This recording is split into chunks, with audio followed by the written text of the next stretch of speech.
Good evening, everyone. It is 5:30, and we're going to start this thing right on time. Welcome to the latest season of the Zoning Advisory Committee as we start off a new year. Exciting to see some new faces, and so this brings us to item 1.01, the call to order. Brings us to item 1.02, roll call. Polly Boardman, Present. Shannon Coley, present. Adrian Conley, Present. Melissa Cook Sanford, Present. Kristen DeHaan, Present. Cami Elquist Leray, Brian Henderson, Present. Eddie Hirschman, Chris Knox, Present. Mia Mansfield, Here. Adriana Publico, Here. Tyler Rogers, Here. Katie Snyder. Here. We have a quorum. Wonderful. Welcome, everyone. The agenda will call out sort of the options for public comment. I want to let folks know that are joining us tonight that we will be taking public comment for items 2.04 and 2.05 on the agenda. They are agendized as for discussion only, so we don't have to take public comment, but we know that we've received some public comment from folks, and so I wanted to let folks know that if they do want to submit public comment on those, please bring a green card to Shannon at the end of the diocese, and we'll take public comment when we get to those items. Okay, that brings us to item 2.01, which is a fun one. The introduction of the reappointment members, Polly Boardman, Trustee Zone B Representative, Tyler Rogers, Trustee Zone D Representative, Adriana Publico, At-Large Member, and Mia Mansfield, Educational Support Staff, and the introduction of new members, Chris Knox, Trustee Zone F Representative, Katie Schneider, At-Large Member, and Adrian Conley, Certified Teacher and Counselor, to the Zoning Advisory Committee. This is for information only. Do we have anything from staff on this, or is this is totally on me? Cool. So this is a reminder sort of these are the folks that have been reappointed. The school board went through that process, I think, a few weeks ago to reappoint the members that I've just mentioned. And then we're welcoming 3 new members to the board, or to the Zoning Advisory Committee. I think this would be a great moment for those members to just quickly introduce themselves. Who wants to go first? There you I'll go. go first. Oh, I left it on. First mistake of the day. Hi, I'm Chris Knox. Thanks. I'm so glad to be here. Thank you, Chris. And your background? I have had 2 children go through Washoe County School District. I have 3 children going through, 2 just graduated, so let me back up there. Super excited to be here. I currently work as a librarian. Lovely. Thank you. Okay, you want to go next? I'll go next. My name is Katie Schneider. I also went to Washoe County Elementary School myself, and then I have 3 kids and 1 on the way. One who's currently in 1st grade, and right now I'm a stay-at-home mom, but I have a long finance background, including almost 10 years out at Tesla, and I'm just thrilled to be here. Thank you. Adrian? My name is Adrian Conley. My children went to school in Washoe County. So did my husband. I've been a teacher here for this is my 23rd year. 21 of that has been teaching kindergarten, and 2 years was teaching 4th grade. Lovely. Very excited. Welcome, and welcome back to the folks that have sort of re-upped.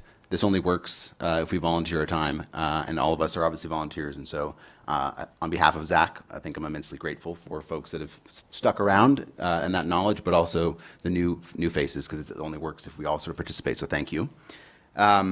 We do not have sort of an open meeting briefing from the legal team tonight. We will do that maybe at a later date. I think just a few quick tips from the chair on this in terms of key things that we to keep in mind, as well as for new folks. The importance of keeping our deliberation and comments around topics on the agenda into this forum. It's really important to not have sort of debates or deliberation is really the key thing outside of this meeting space. The whole point of open meeting is that we are tackling these public issues in an open space. And so just a reminder, both in-person conversations, but also in a digital way. We can't sort of have this sort of trailing quorum if we were to communicate digitally. And I think another best practice for folks that are not district staff is to make sure you've set up your own sort of separate email account so that communications that are related to Zach are going to that. So I think mine is something like Rogers Zach or something, and so send that. Make sure that Shannon has that, so that all communications are sent to that, because it's subject to sort of freedom of information requests potentially. So you don't want that sort of into your personal communications. I think this is also a moment if there's any other members of Zach that want to sort of share their own best practices to new folks. I wanted to sort of open the mic to just remind ourselves from folks that have been here of things that work well as we get embarking on a new Zach season. Anyone want to jump in?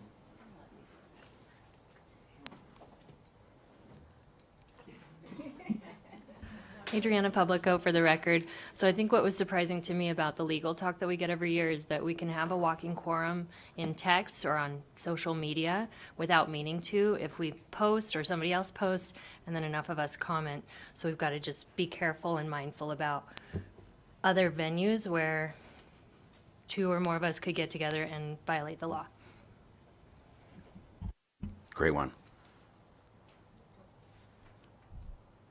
Anyone else? Cool. And for the record, we have Courtney that has joined us. Cami, I'm sorry. Cami has joined us, so in terms of roll call. Thank you.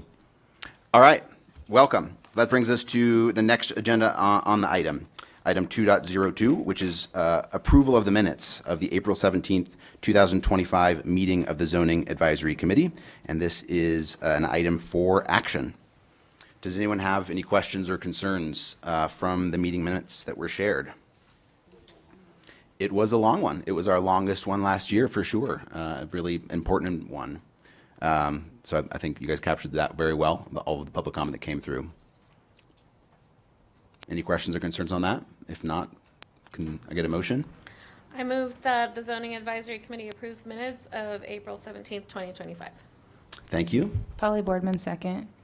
Great. We have a motion and a second to approve the meeting minutes of April 17th, 2025 for the meeting of the Zoning Advisory Committee. We will vote. All those in favor of the motion, say aye. Aye. Aye. All those opposed, nay. It's unanimous. The motion passes. Thank you. Moving right along. Item 2.03, presentation and discussion of the anticipated cadence of committee work, including the potential timeline for rezoning needs of the 2026-27 school year, including any requests from the Board of Trustees. And we have our good friend from the staff, Tammy Zimmerman. Thank you. Over to you. Thank you, Chairman Rogers. For the record, Tammy Zimmerman, Chief Facilities Management Officer. Kind of wanted to set the stage for, we have a cadence, you guys, it's in your packet, but why are we here tonight? We're here because the facility modernization that was approved in December of 2023, and you guys, we put the packet in there for everybody because it helps even me to go back and remind me of what the dates are and what that says and what it truly says and not what I think it says or remember it says, but I like to go back and look at that. And so that really shows that Matthews Elementary School is the first modernization that was on that schedule.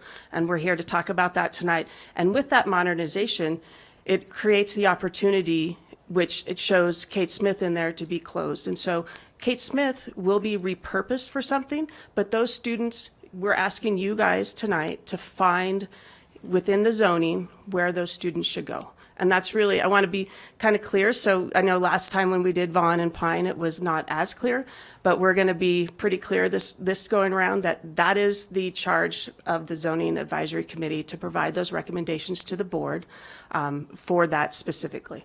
And then, as you guys know, or may have last year, we went through a study and there was an approval by the board to actually build an elementary school on the Pine campus. So those are the charges of this committee this year for the beginning of it. And then so with that, I'll go through and go through the cadence, but we will be going through that process, and that's kind of the charge.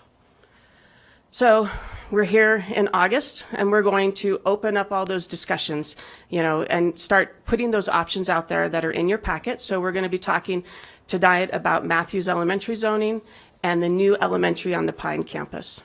With that, the elementary on the Pine campus last year, Dodson and Smith Ridge were decided to be closing and moving in possibly into that. But there's many options that'll go with that. So I want to kind of preface that as well.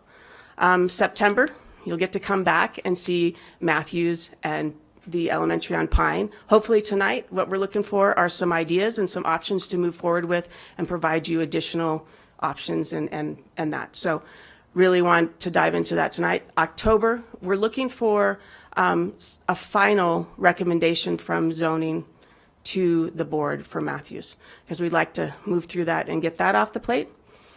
And then we will continue the elementary on Pine campus, kind of trying to warm you up a little bit, but being thoughtful in how we move through this. And then in November, right, we will take that ZAC recommendation to the Board of Trustees, and then we'll come back to zoning in November and ask for a final recommendation for the elementary on the Pine campus for that zoning recommendation. And then we'll start talking about maybe an introduction to Echo Loader and what that means for Echo Loader. Echo Loader is a rebuild on site, and in the facility modernization, that is in that facility modernization plan, it talks about a closure of Corbett with that.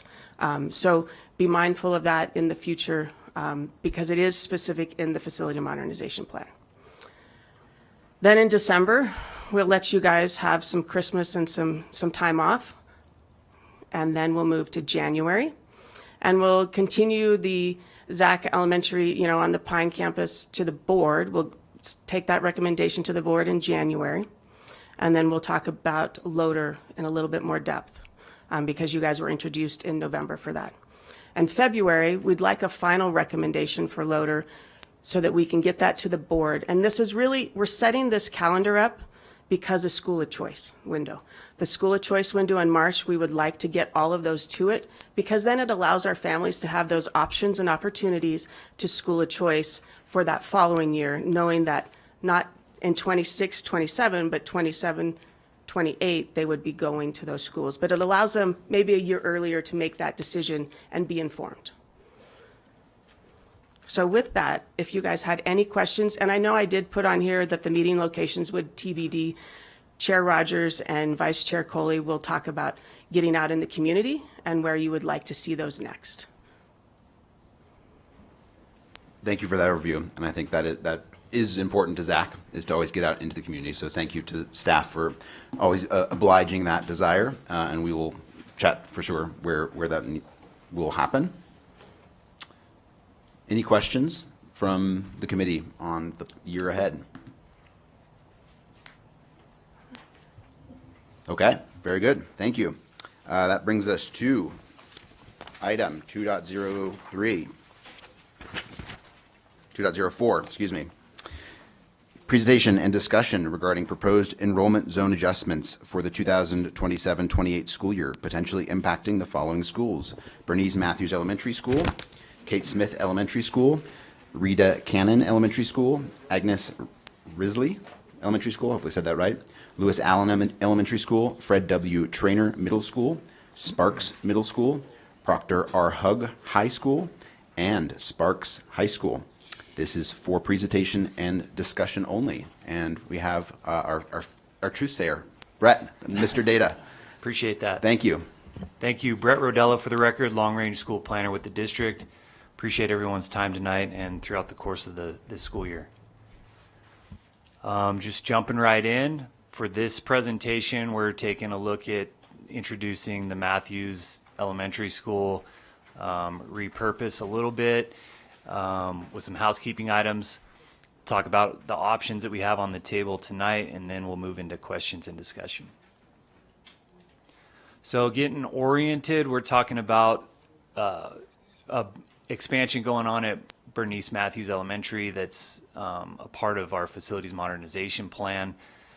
This map is intended to just orient us to its place in the community at approximately Audi and El Rancho Drive next to Paradise Park. One thing to note on the map on the right is that Matthews enrollment boundary is comprised by two uncontiguous zones, so it has two polygons essentially that are not connected.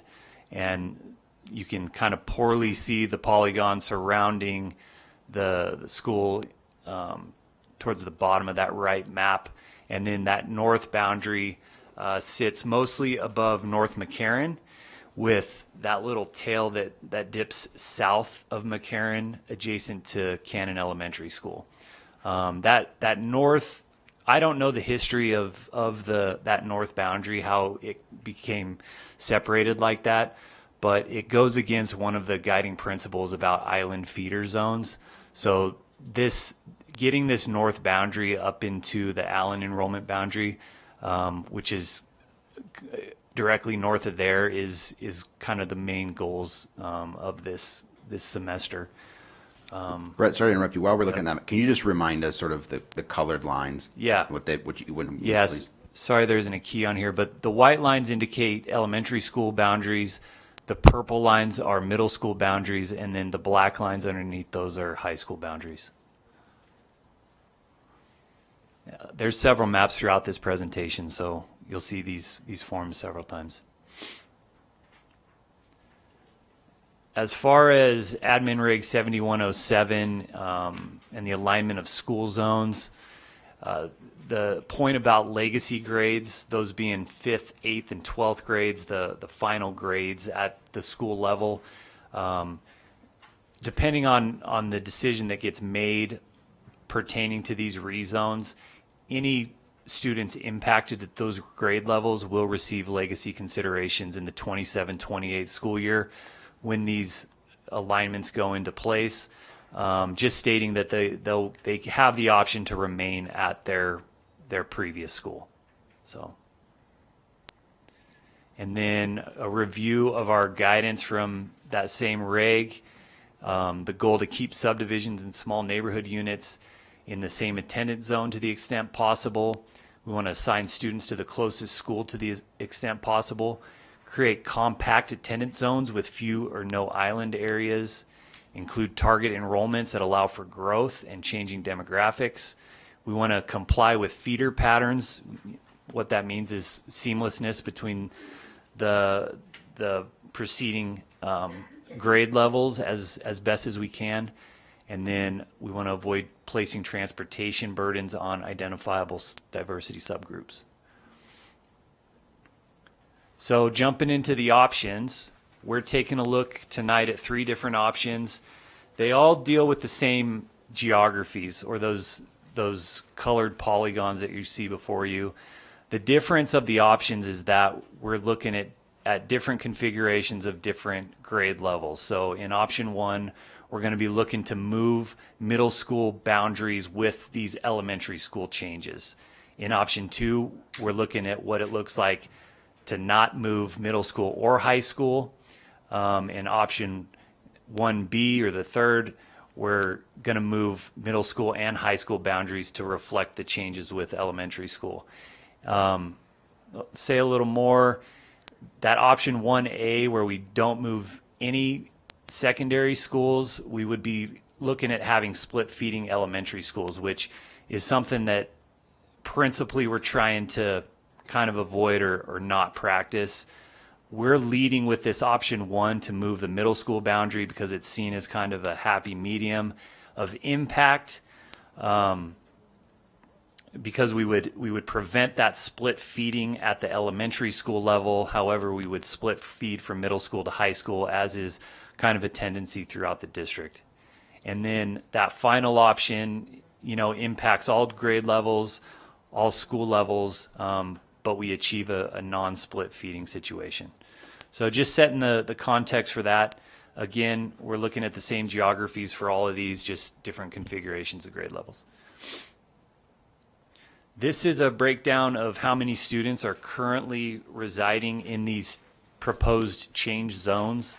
The first number of these indicates students that are zoned and attending their zoned school. So, for instance, that 85 over 136, 85 students living in that area are attending Bernice Matthews currently, while there are currently 136 K through 5 students there.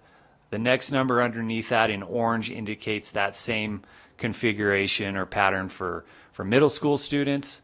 and then high school on the right side. Where you don't see the orange or yellow numbers, that indicates that middle school or high school students will not be impacted by any changes.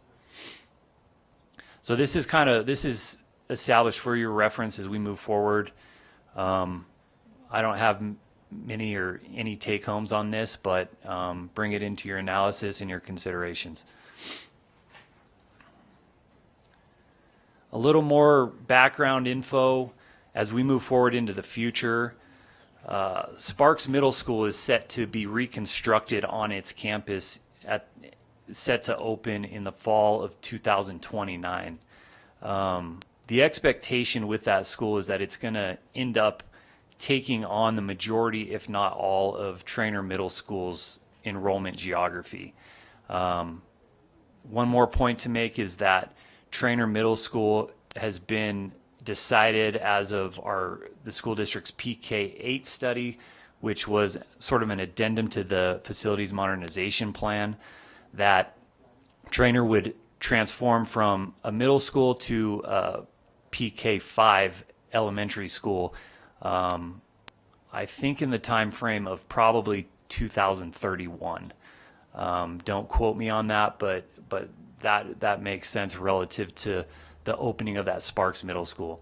So the relevance to this is that any zoning changes that you might recommend that impact the middle school level, sending some Sparks Middle School kids over to Trainer Middle School as we have optioned here tonight, the likelihood that they end up back at Sparks Middle School in the 2029 timeframe is very, very, very strong.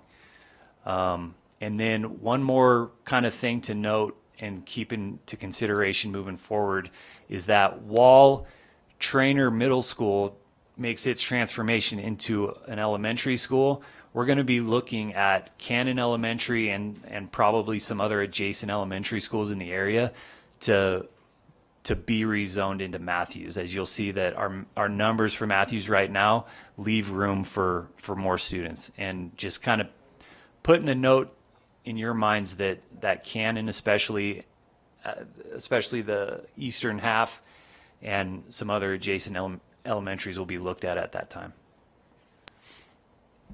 Right. So I just want to make sure that I'm understanding correctly. While we're talking about reconstruction, the core reason that we are exploring this option is it's on two reasons.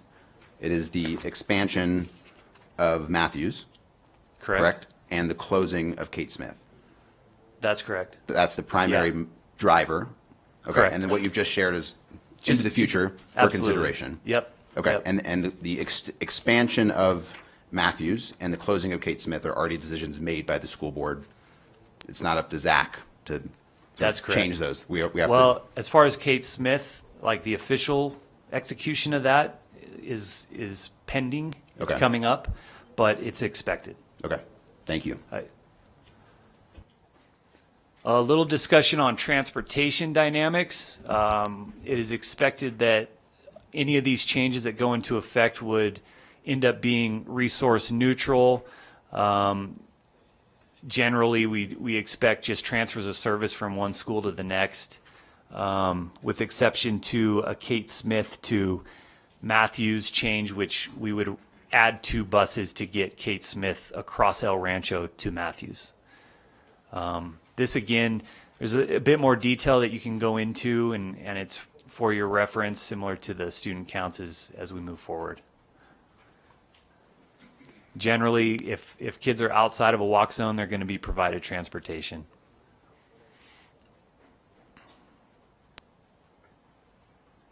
And then getting into our options here. So option 1, we're looking at middle school alignments moving with elementary schools. And that includes in the blue, Matthews Elementary going to Allen Elementary, which would also change those students from Trainer to Desert Skies Middle School. In the green, Matthews Elementary to Cannon with no middle school change there. Risley in orange going from Sparks Middle School to Trainer Middle School, moving over to Matthews. And then the entirety of Kate Smith, which is zoned Sparks Middle School, moving over to Matthews and then being rezoned to Trainer. Here's the before and after of those. If you compare that sort of most northern purple line dropping down south to scoop up those Matthews kids into Allen and Desert Skies. And then the most prominent thing sticking out on that option 1 map is that Matthews boundary moves east, and so does the Trainer and Sparks Middle School line, which would also split those students at Hug and Sparks Middle. So, Brett, sorry, I'm just sort of trying to catch up a little bit. I don't think I hadn't seen a zoning map like this before. You sort of said earlier that it's like disconnected polygons.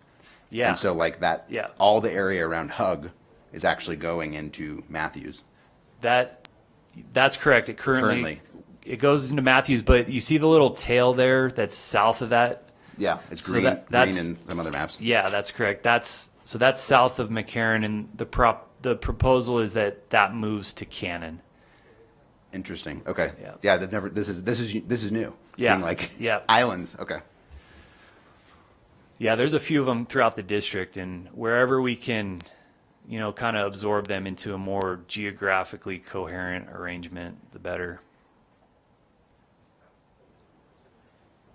Here's a look at the before and after numbers on that option to align middle schools with elementary schools. And as you can tell, there's no overcrowding concerns with this option.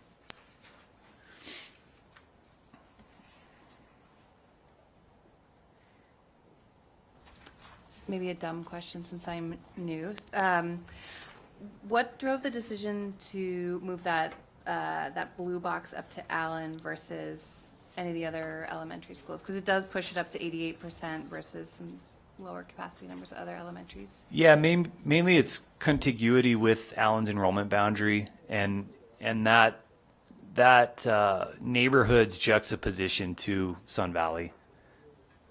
So geospatial appropriateness, if you want to put it that way. Got it. But do you know the history of like this sort of disconnected zoning? Like why? I don't. I've looked back in the historical data that we have, and nothing that I have tells that story. So I wish I could offer more. Okay. Going into the next month, I'll poke around at some board stuff and see if I can find some real late history decision making on that. But as of right now, we're left with an unknown. Okay. Thank you. Yep.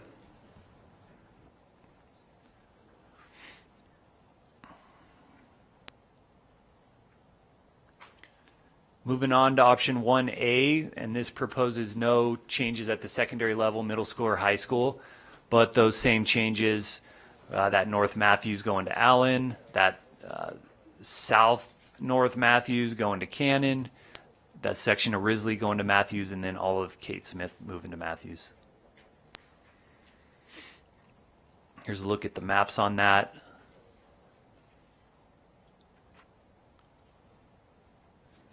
Let me see what.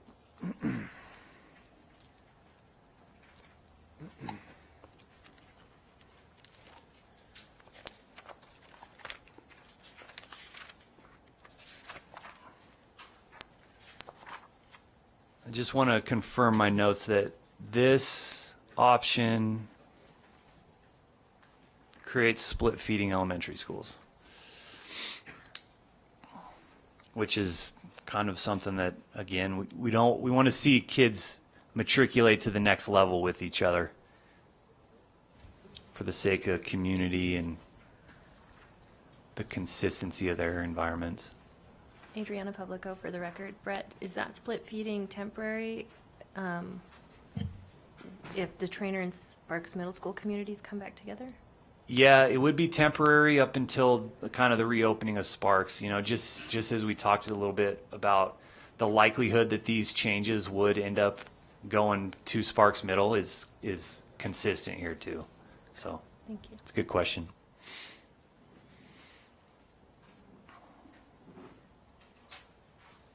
And the numbers on that option, which move middle school, no changes to the secondary level. And again, no overcrowding concerns. Can I ask a question about the first map on this?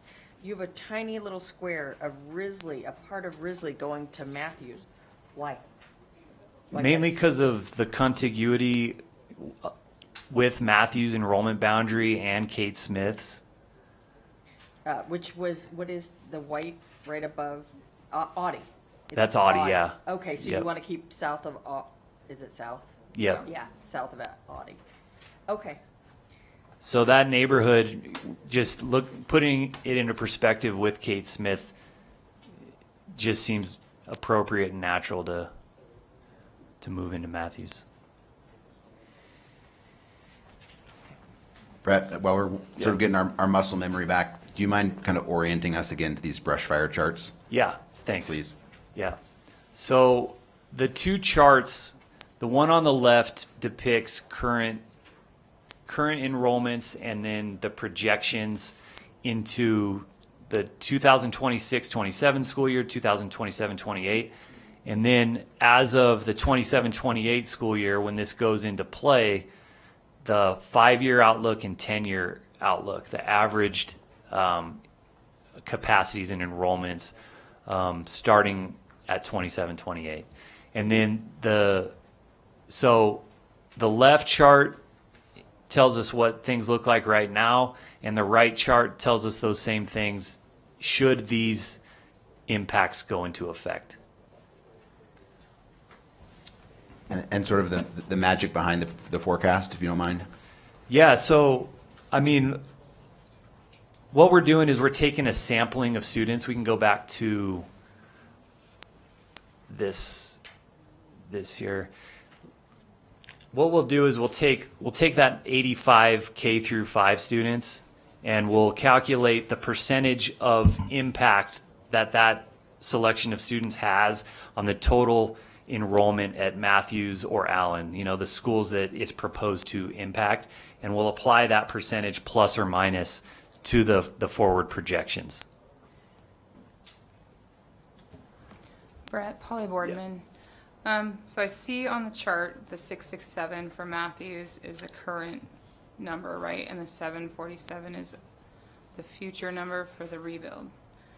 That's What correct. is the logic for getting a bigger school when all of these are in the cool blue? We when it came to designing Matthews, we considered an option where Matthews hung on to that northern Matthews boundary as well as brought Kate Smith in. So we were designing for an assortment of options. Should zoning not go, should zoning not send those kids that are north of McCarran north, essentially. So there's that factor, and then there's a pretty substantial special programs factor on these facilities. Okay, So, okay, thanks. and then our last option tonight looks at middle school and high school boundaries moving with the elementary boundaries. This creates a non-split feeding scenario.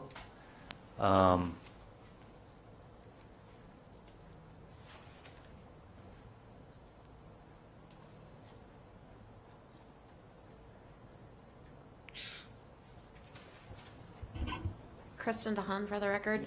And would that be, it would continue to be non-split feeding once Trainer, Sparks, all the stuff is done, or is there going to be another shift? Yeah, there will be, upon opening the new Sparks, we'll need to do some rezones to get its student body established. And we'll see Trainer transform, become obsolete as a middle school essentially, so.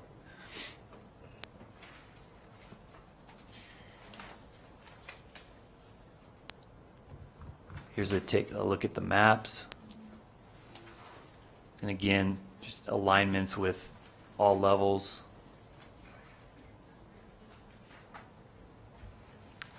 Brett, what are the colored polygons on the right side?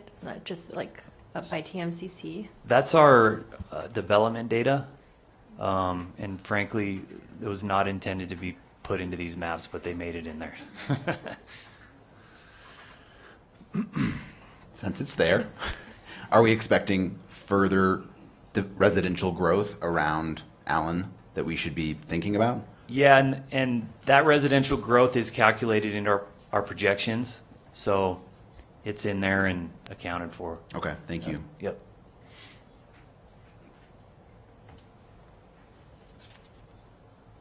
And then here's a look at the numbers of moving both middle school and high school boundaries with elementary schools. I think while we're looking at this, I think I like Polly's comment of cool blue, and I think it's like over my short tenure on ZAC, we've gone from a lot of orange and red to blues, and it's like a different question and topic that we're kind of having to grapple with. Sure. And I'm just curious, sort of from staff's view, Yeah. how are you thinking about that topic and the use of facilities and how we should be tackling zoning? Yeah, the topic of, what's an ideal student population and things like that, it varies amongst principals. I think there's a sweet spot for people that also varies. I don't think there's one number that necessarily works. I think in a perfect world, you would be averaging your student bodies as closely as possible all across the district. And I think there's more work that the school district could probably do to do that kind of thing. I think within a range of 70 to 85% of capacity is probably like a healthy, from what I've heard from principals, a healthy facility to operate with.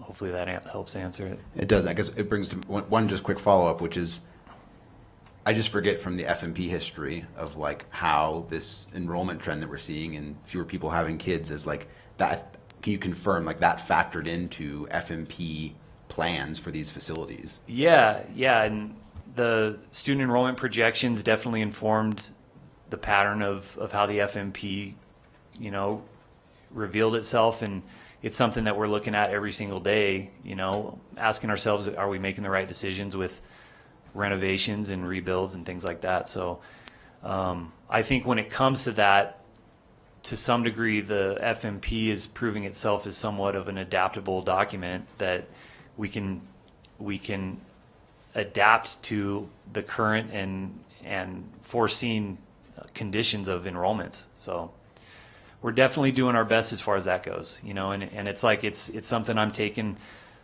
a sincere interest in and trying to find that perfection as best we can, to really focus value into our facilities and provide and that our facilities are providing value to our enrollments. I think there's a feedback between those two things that we can and should be thinking about. Thank you. Kristen DeHaan, for the record, I'm struggling with this, that these are neighborhood schools and the movement is not huge of the percentages.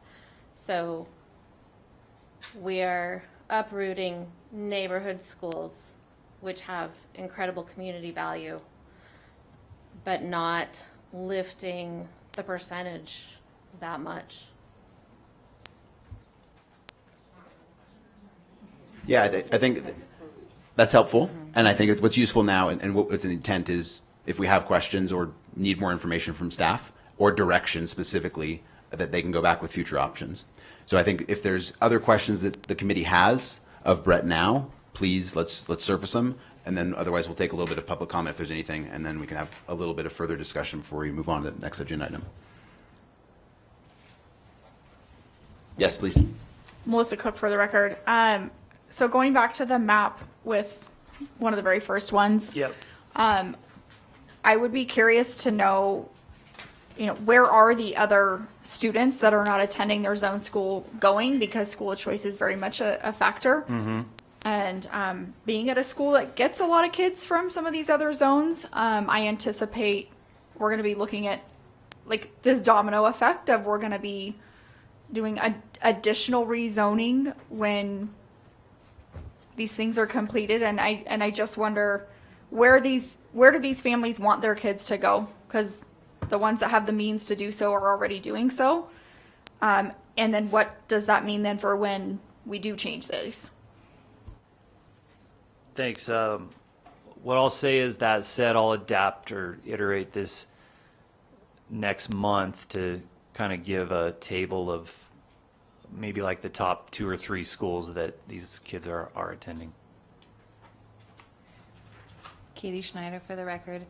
I see that we've talked about like logistics impacts and how those shift as zoning decisions are made, but is it safe to assume the same is fair of teachers and resources?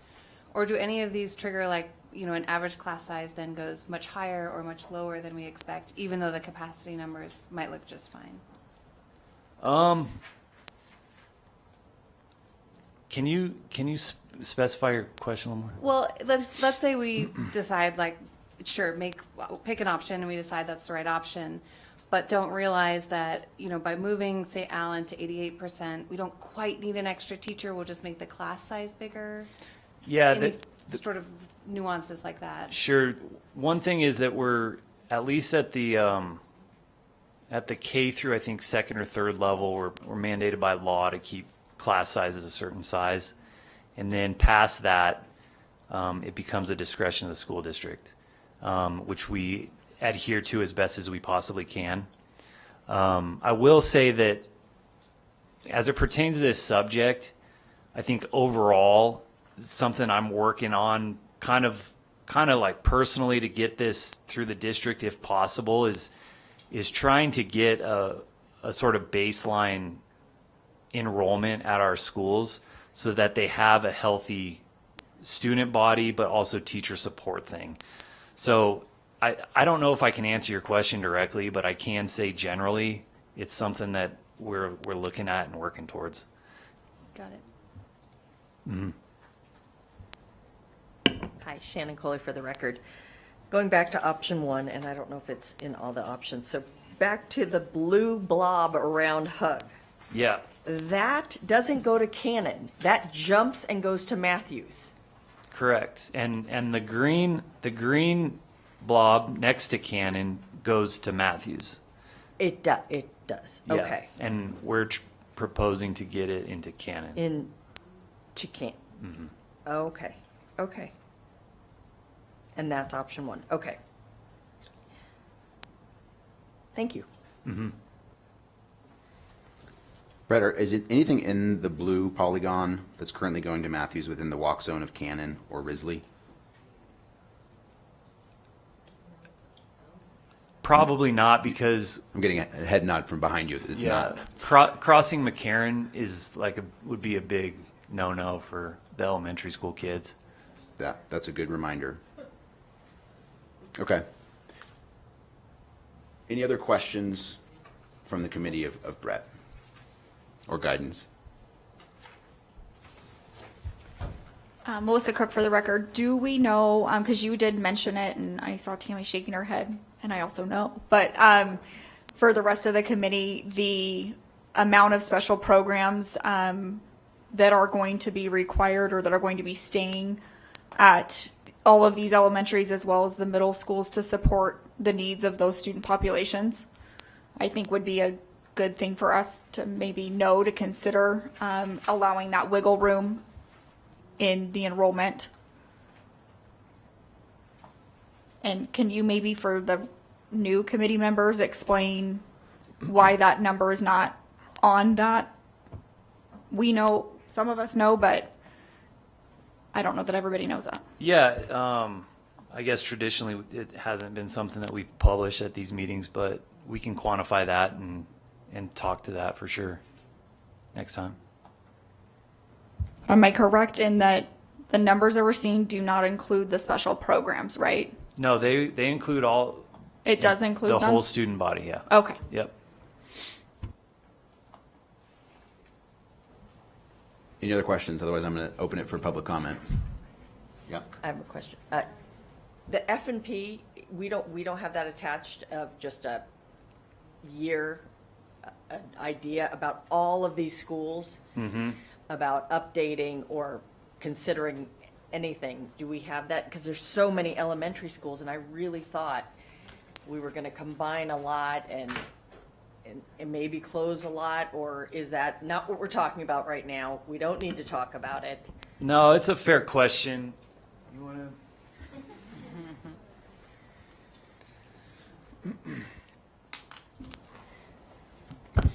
Tammy Zimmerman, Chief Facilities Management Officer. Yes, that's what the facility modernization is baked on, is consolidating schools based off of the enrollments and the needs of our students. You got an attachment in your email that has the facility modernization in it with the actual, and it shows the years, and you can actually drill into each one of those schools, because there's, behind the spreadsheet, is every school listed with is it a trade up for going to a new school? Is it a rebuild on site? Those kind of questions, and years of what it was anticipated for. And that was kind of to help you see the future and think about that in this context. Yeah, I was just wanted to hold it next to it, just one sheet that's saying this school, this dates, We can print out Just those a- dates, that spreadsheet, just and to hold attach it next to to their. it and to look at Yeah, all the absolutely. elementary schools. We Just could- one sheet, not a whole thing. We're gonna probably print out just the first. There are 3 spreadsheets of that, right? So we'll print out the most current one that is going to affect in this really near future, and we'll put that in the packet for next go round, so you can And kind of just look this at it area. and see what those dates are. Now, you keep in mind too, with our capital improvement plan and funding, they do shift a little bit too. So just because, and we've already seen some shifts in that, right? Based off the CIP. So we're gonna do the best we can to give you a lineup on them and what they are at our thinking at this point. Sure, better than nothing. Thank you. I see one light on. Polly, do you have anything? No. Good, okay. We can chat a little bit more, but I think this is a good time to take some public comment to see if there's anything from the public that we should be hearing and factoring into our next view of options. So, Jen, do we have any public comment on item 2.04? Pablo Nava Duran.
And then also, I want to add option 2A and 2B with the middle school boundary and high school boundary. Moving down, and then stay at the blue area, and the green one, stay at Matthews for now. Stay at Matthews, what the women look like. Also, for high school, like rezoning this area to Huck High School, the red one is closer to Spark High School than to Huck High School. That's against the zoning policy. So what happened, what if like option 1D, if we could move Matthew into Spark High School. So that's, what the one look like for Spark and Hook High School. So thank you. Thank you, Paolo.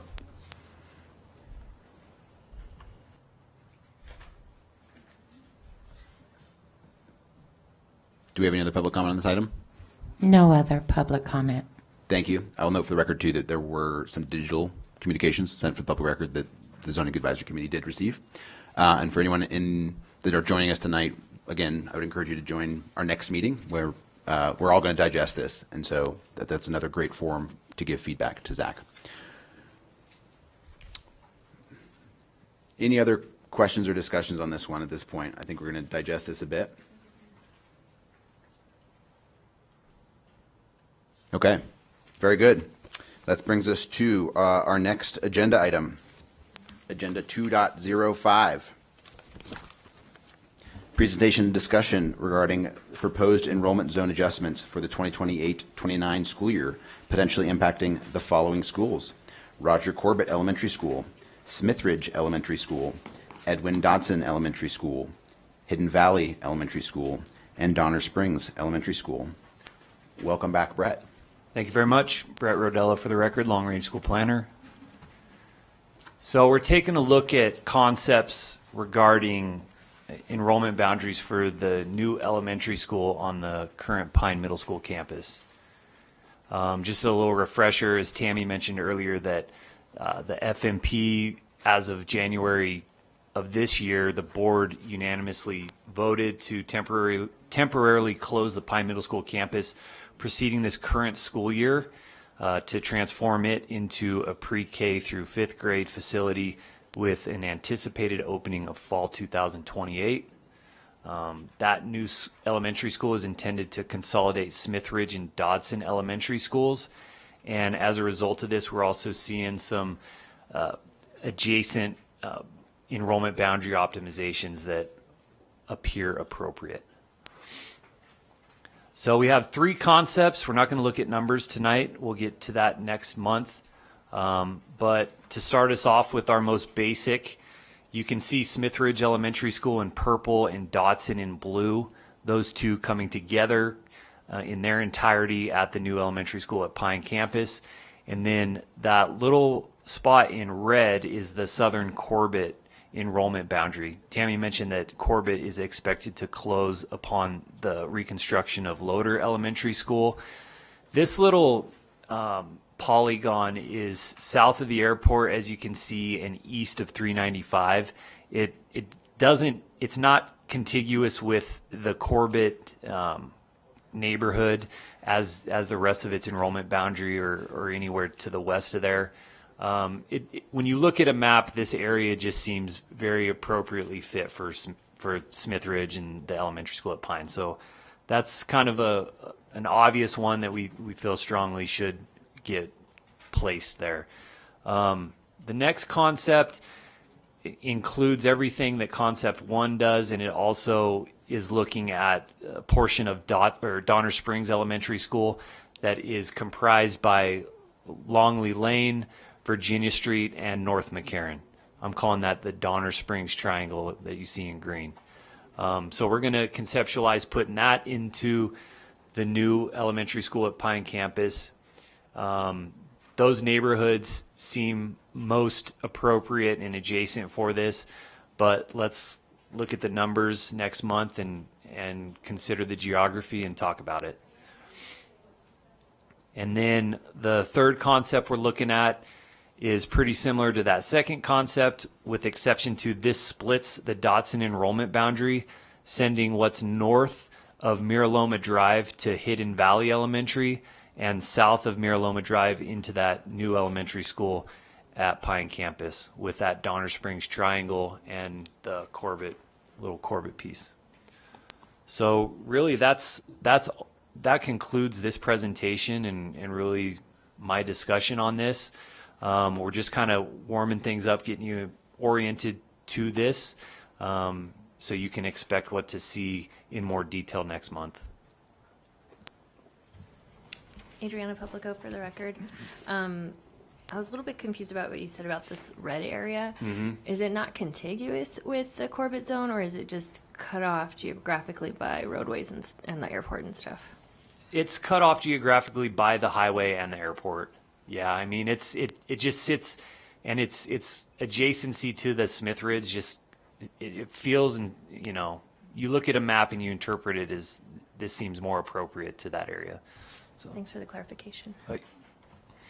Can you confirm where Corbett is? I don't see it on the map. Sorry, Corbett's north. It's up above Worcester on the map? It's right above Worcester. Okay. Yeah. Thank you. Yep. I mean, this certainly brings back the conversation from our last zoning that we tackled around the Smith Ridge and Pine. Concept one feels a lot closer to sort of the intent that we were thinking about moving into the future, or sort of, I think, the conversation that we were having around future planning to sort of maintain that community. So the addition of what you call it, the Donner Springs Triangle. Is that right? Mm-hmm. That's new. Something to think through. Brett, Polly Boardman.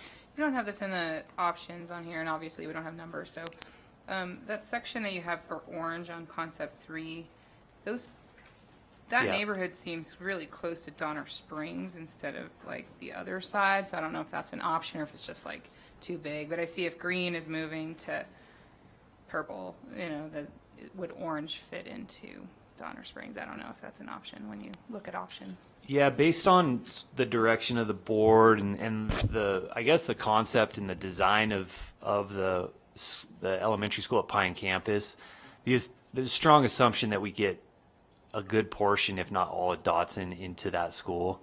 So that keeping that Dotson and Smith Ridge thing together is, we'd get kind of too far off the rails, I think, if we started looking that orange section in Donner Springs. That's my opinion. Shannon Coley, Brett. Donner Springs, does that go to what middle school? They'll go to DePoli. And these guys will not. Yeah, these guys will go to Vaughn. Yeah. Okay. So that's going to be an issue for, I think, Donner Springs. Okay. Thank you. Mm-hmm. Katie Schneider, I know we said in the last view that we didn't want elementary crossing McCarran. Not on foot, yeah. Got it. But it would look like in these green options, they might. Yeah, and in that case, they would receive transportation. Oh, they would. Yep. Okay, I see. But I think this is typical for you, but I think just a reminder that there's so much development down there, and I think it's really important for Zach to be reminded, especially around the future projections for Donner Spring and is it Talus Valley? I always forget the development that's. Yes. Yeah, so there's a lot that's happening down there, and so as we get into the future, understanding and reminding us of sort of that future growth, so we can factor that in, I think will be really critical. Yeah, it is factored in, just to clarify. We've had really good conversations with that developer about their timeline and stuff like that too, so feel really good about those numbers.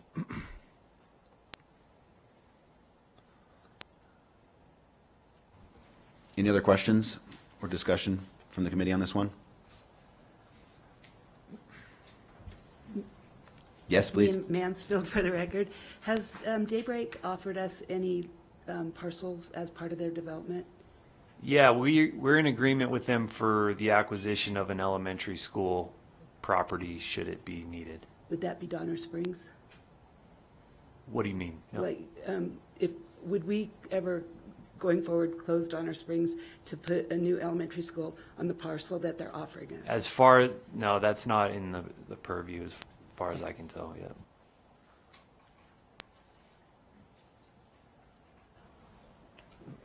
Not seeing any more lights. All right. I will open up for public comment on 2.05.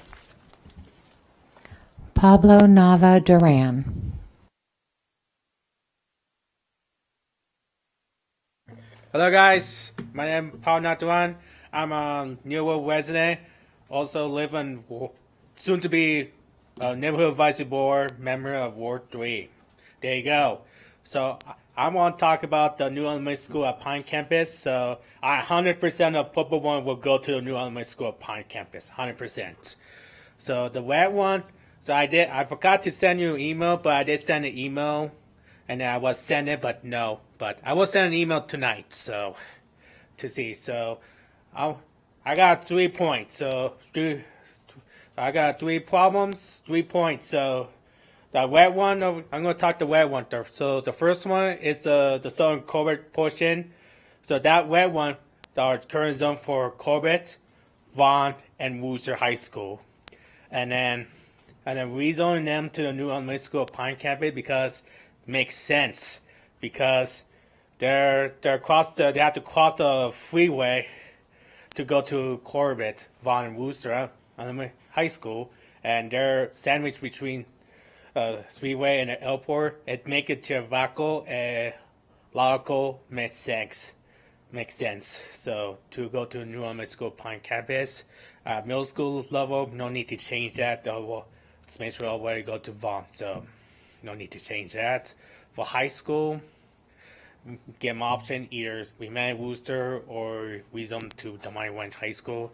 As I mentioned, such as Simon send you an email about the walking for Corbett's kids. So also option is point 2.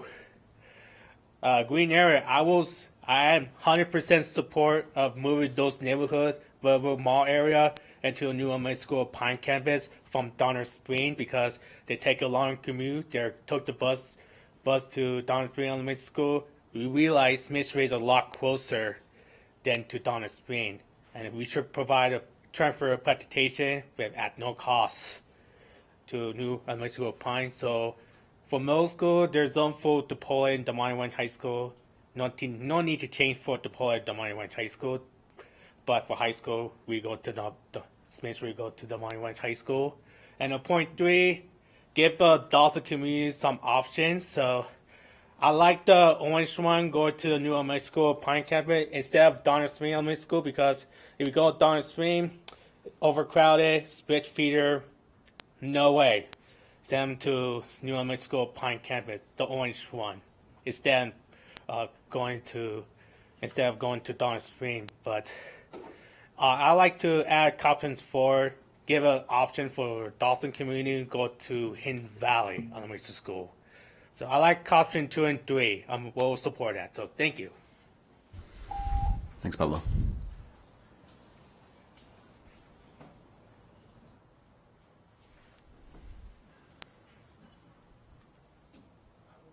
Any other public comment? No other public comment. Okay. I think what came to my mind is just a reminder to staff of the importance of transportation for this community. It came up very loud and clear in the last zoning meetings. So understanding, especially around the movement of these, what it means for the corporate folks to not be zoned into, just understanding holistically the transportation impacts down there. Any other questions on this one? Yes. Yeah, I think that, when we get into these maps and they're blue, Cami LeRae for the record, it's the numbers are so similar. There's no distinct kind of guidance that I'm getting from the numbers, quite frankly, because they are so similar. They are blue. But what I'd like to be guided by are the principles that are set forth with regards to split feeders and islands. And so having an idea of that, even if it's just one slide, to understand where these options are with regards to how far, what the impact is according to principle, I think would be helpful, at least for me, especially as we're looking at a whole bunch of charts that are all light blue.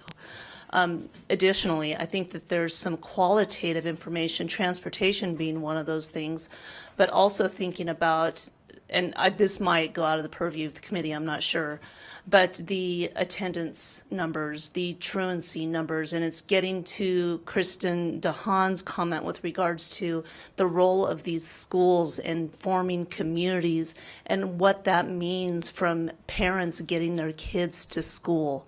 So it's the qualitative information that I think also would be very helpful in, at least in my mind, in making some of these decisions and recommendations. Thank you. I think that's really helpful, and I think it really resonated with me too, that like in the absence of overcrowding, we have to be guided by this slide. And as a reminder to sort of the new folks, this is the 6 principles from the board to us of how we are supposed to make decisions. And so I think I would sort of, that resonates with me. And second, that's really helpful to reframe and think through these principles around that. And I also think to your last point, like that's why public comment is so important, because hearing from the public that are impacted from the decisions we're making is sort of that, understand those impacts as well. Any other questions or discussions? I have a question, maybe clarification from Brett.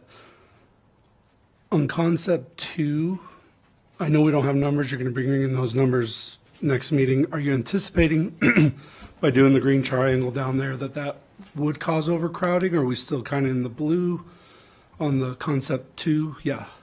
The expectation is that it would not cause overcrowding. We'll definitely look at the numbers. We scenarioed this internally when we were informing the design at this school, and it was one of the options that revealed itself as possible. So yeah. And then what is staff recommendation on these different 3 concepts? I know we're still kind of going through it a little bit, but are you leaning one way or another?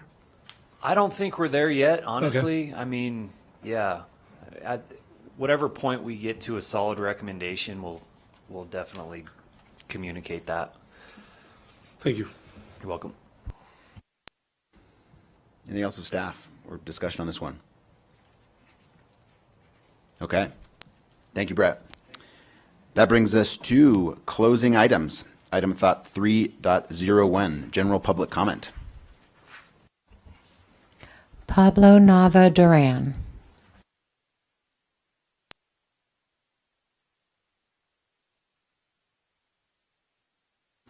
As I mentioned for the new elementary school Pine campus, but I want to say thank you for giving us the option. So this is a really good option. So we know we changed the middle school boundary. So now we have to do for elementary school boundary, but we know the new elementary school Pine campus will be a split feeder for middle school, high school for next the first 5 to 8 years. So I want to keep in mind, and also I will send you an email home tonight.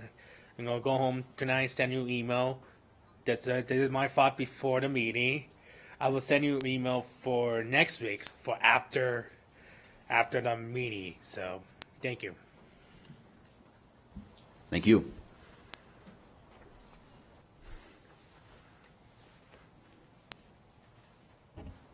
No other public comment. Very good. All right. That moves us to agenda item 3.02, the announcement of our next meeting, which will be Thursday, September 18th, 2025, at a location that is to be determined, so stay tuned for that. And with that, we will adjourn the meeting. Item 3.03 at 6:38. See you in a month.